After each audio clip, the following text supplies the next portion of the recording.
Hello everybody, this is Steve Yoder.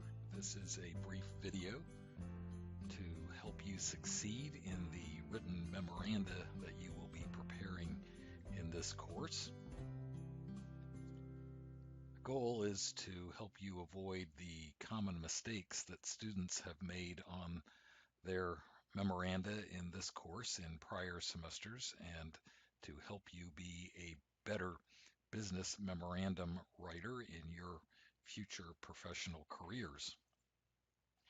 I'm a great believer in the idea of a checklist. No matter how smart you are, you might be the smartest surgeon in the world, the best airplane pilot in the world, but you can't remember everything every single time. There's a great book called The Checklist Manifesto that makes this point.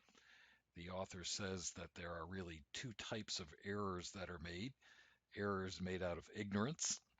These are mistakes we make because we just don't know enough, and errors of ineptitude. The author says these are the most important and potentially most dangerous mistakes that we can make. They are mistakes we make because we don't make proper use of what we do know.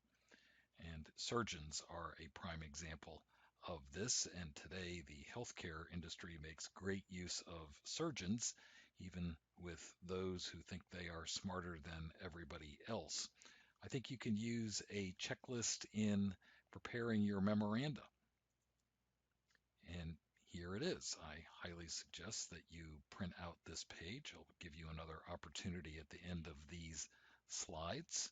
You can see here that they are 7 items that I think if you follow them, you will produce a good memorandum. Now, there's a lot of content behind each one of these that requires some thought and some work.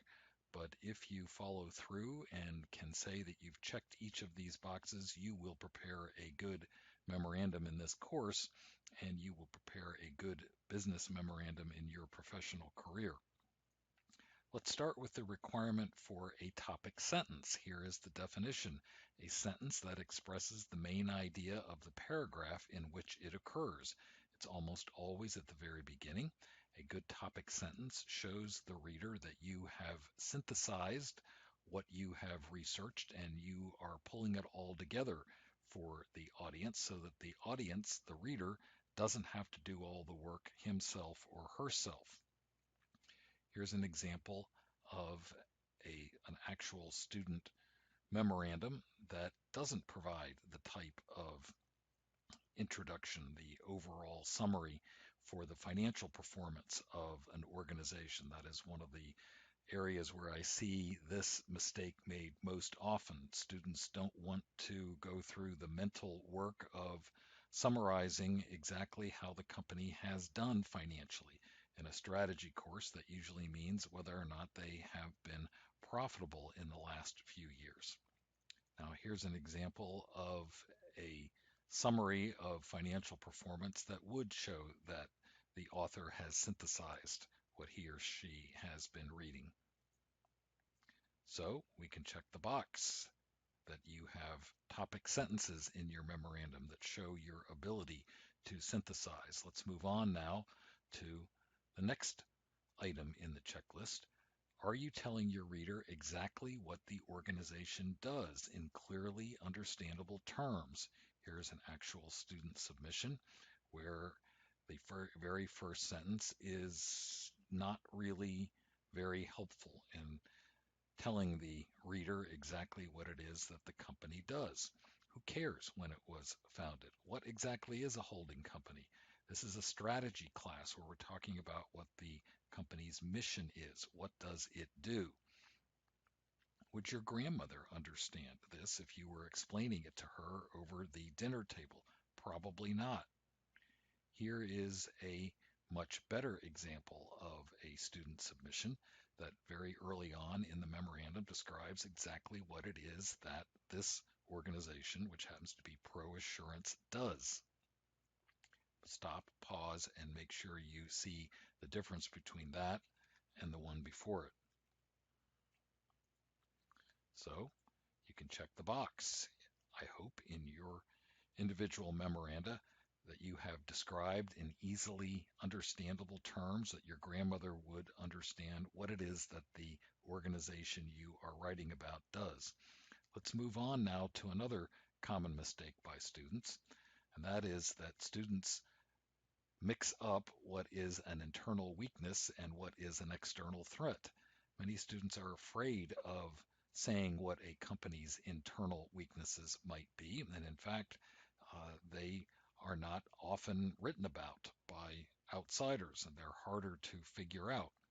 But don't fall into this trap where a student might say something like this, that the company has as a weakness operating in a low interest rate environment.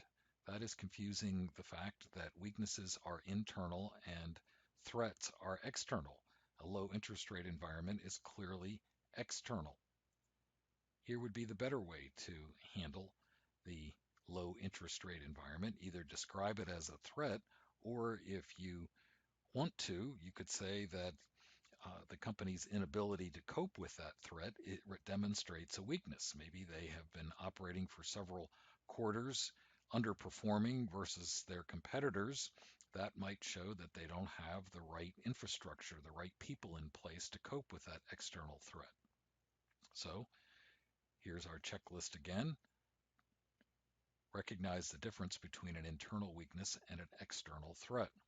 Let's move on to another common mistake that students make. That is that they sometimes confuse results versus strengths. This would be incorrect. One of the company's strengths has been its strong financial performance over the past few years.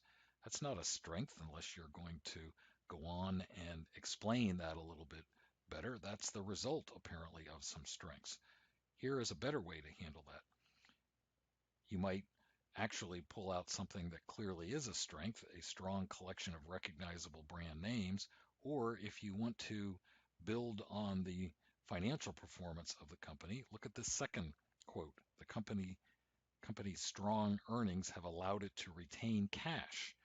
That might be a strategic strength that others would not have. So here's our checklist, and you can check that one off the box. Next item on the checklist, don't use undefined terms. Write the memo for your grandmother. Don't write it for your professor. Don't assume that, of course, the person reading this understands all these terms that you think sound really official and meaningful when you don't demonstrate yourself that you understand it. For example, if we study medical properties trust, this would be something that would be cause for me to take points off. Medical Properties Trust is a REIT. Well, thank you very much. Do you really know what a REIT is? This student went on and actually defined what a REIT was. So don't use undefined terms. You can check that off the box. Don't be lazy. Look at all of the resources that we have gone over in class. All of these resources, investor presentations, analyst commentaries, SEC filings, news articles are readily available. Use the find function, the search function on your browser to find these. For example, look at this, straight from the investor presentation made by this company that we have studied, a slide entitled Strategic Review. There were behind this slide several slides with very explicit discussions of the company's strategy. Many companies are extremely transparent when it comes to describing their strategy because they think that it will help convince investment analysts to purchase or recommend the purchase of their stock, or they, if they are privately held, are transparent with reporters, for example.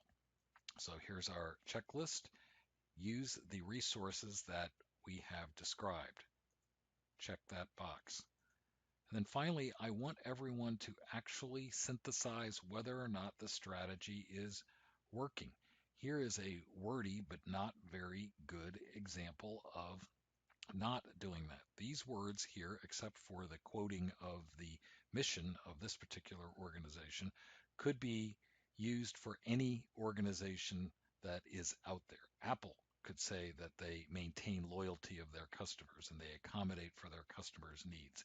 Be specific, stick your neck out a little bit and say whether or not the strategy is working. Look at this one. This is a very good contrast to the one before it with very specific examples of what the company has done to maintain a strategic competitive advantage. Stop and pause and make sure you see the difference between this one and the one before it.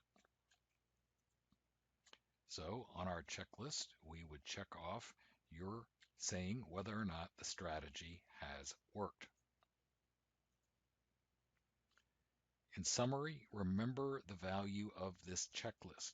I'm giving you this checklist. You've taken this course. You've had a lot of material prior to the time that you're writing your memoranda.